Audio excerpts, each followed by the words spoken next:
Thanks for tuning into AVADirect. Today we're going to go over the first time setup of your PC. In the last video we walked through unboxing it, now we're going to go through plugging it all in and getting it set up for use. Let's get started.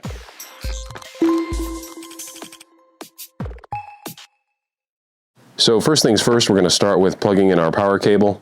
You're going to connect it back here into the power supply. Now depending on your system, the power supply could be located at either the bottom here or at the top of the system.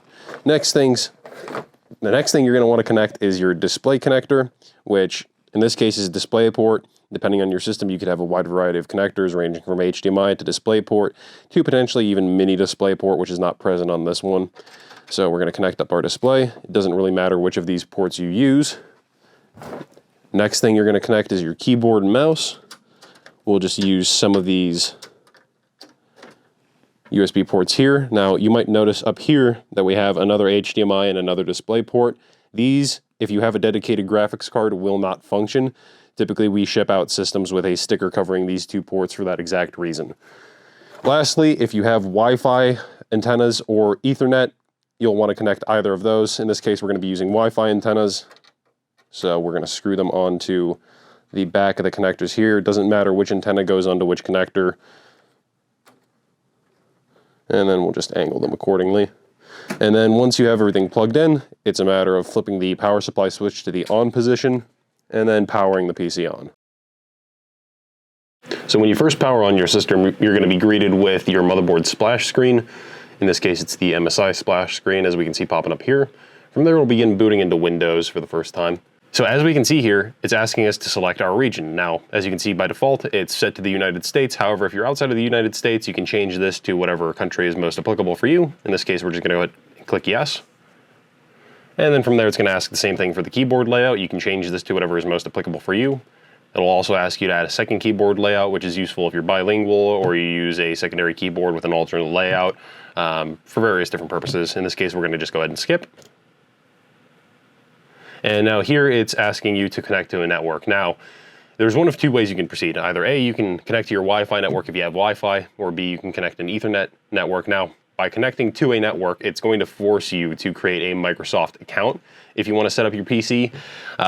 If you don't want to set up a Microsoft account and you just want to set up a local Windows account, make sure your internet's disconnected when you proceed with the initial setup. So in this case, we're going to click I don't have internet. And then from there, it's going to ask us if we want to connect to a Microsoft account via the internet, or if we want to continue with limited setup, meaning a local account. In this case, we're going to continue with the local account and proceed with limited setup.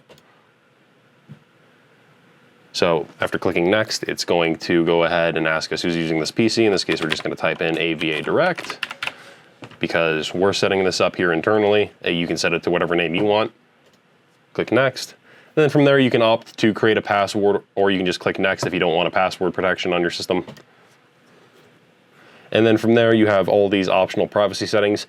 For the most privacy, we recommend turning all of these off. However, as you can see, these are dependent on some functions on the PC, typically ad related. So it's up to you whether or not you want to accept these or not. In this case, we're just going to turn them off and click accept.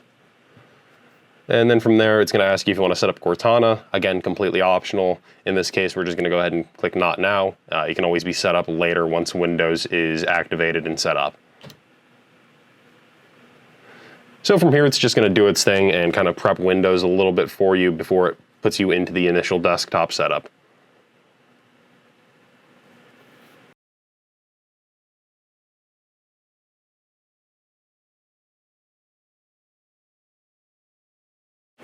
Hey, almost there. Okay, now that we've passed that screen, as you can see, we're in the desktop. So from here, there's not a whole lot that you really need to do. We ship our systems all preloaded with the necessary drivers and the necessary updates. That said, even though we do update the systems before shipping, I do still recommend that you type in the word updates here in the start menu, go into the updates menu, and just check and see if there are any available updates after your initial setup. That said, so running through the updates is completely optional, but in this case, we're just going to go ahead and proceed to the Windows activation menu, which is right here. Now, if you have your Windows key and you purchased it with your system, from this point, what you're going to want to do is connect to your internet. Unfortunately, we don't have an available connection here right now, but I can still show you the activation process. So you might see an error here at the top. something along the lines of Windows cannot be activated due to a recent hardware change. You can ignore that. That's just a common glitch that happens when we ship out systems that have been off for a prolonged period of time, such as like in shipping. What you're going to want to do is click down here on change product key, and then from there it'll prompt you to input your key. It'll auto capitalize all the letters for you, so you don't have to worry about that. But basically you just punch in your key, and then from there click next. As soon as you click next, it'll ask you if you want to activate Windows, and then from there you just click yes again, and it will activate it, and then you'll see in here activation Windows is activated. From there, once that's done, all you have to do is load on your programs, games, software, anything that you plan to use, and you're free to use the PC to your heart's content. Thanks for tuning into today's AVADirect how-to video. If you found this video helpful, please feel free to leave a comment below. And if you have any questions or concerns regarding your brand new PC, please feel free to reach out to 866-766-4629. Again, that's 866-766-4629, option 4 for technical support, or send an email to support@avadirect.com. If you like the PC in this video, be sure to contact our sales team at sales@avadirect.com, or you can head over to our website by clicking on the link in the description below. You can choose from many pre-built options, gaming or workstation based, or use our configurator to build a PC of your dreams. Be sure to click that thumbs up button and subscribe, and don't forget to follow our social media channels at avadirect.com.